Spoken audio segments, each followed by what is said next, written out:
Okay, dito galing yung source ng music ko. Sa we're playing 20 Hz down to 30 Hz. Tapos ito yung amplifier. So this Class D mono black power amplifier model AMF 150.1. Bali 1,500 watts to in one channel.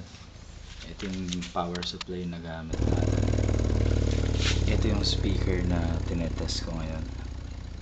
This one is Lightning Lab 12-inch. Okay. Yung vibration niya.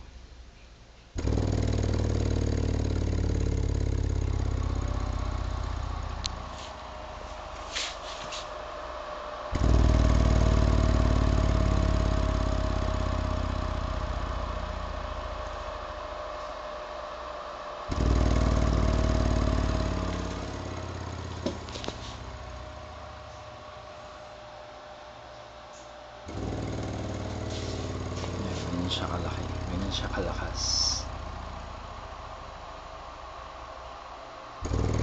Grabe ang X-Max nito.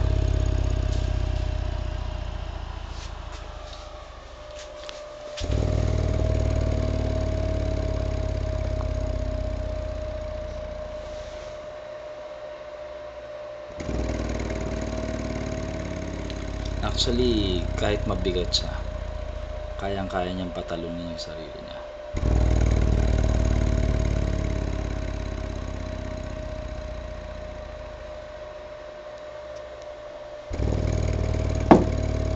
Oops, mahulog to. Teka, salvin natin para makita niyo rin. Ganyan kalaki yung movement. It's more than 20 millimeters.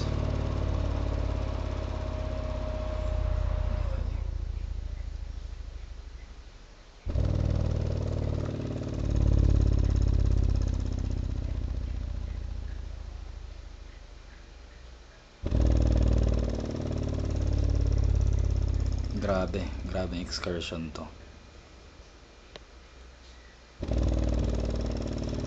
So check it out. For only 3,000 pesos. Ito, ganyan kalakas yung bayo. Okay.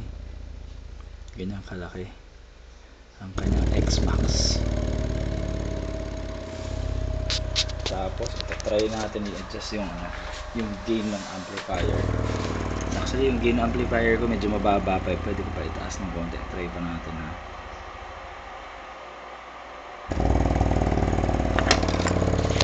Just now see what's gonna happen.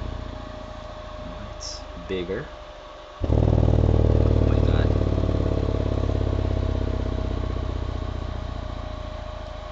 See that 30 millimeter excursion. It's a 30 millimeter excursion, 20 Hz.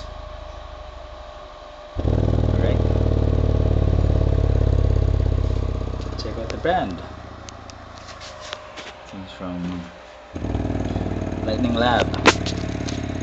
Okay.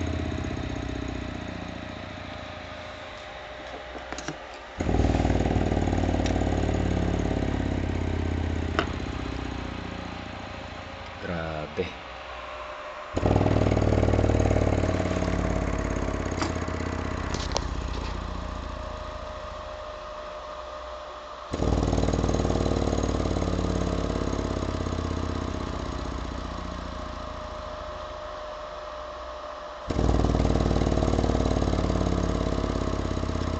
I've never seen a subwoofer dance like this before.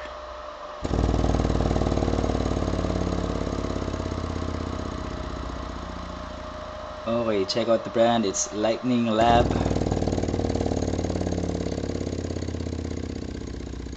12-inch subwoofer.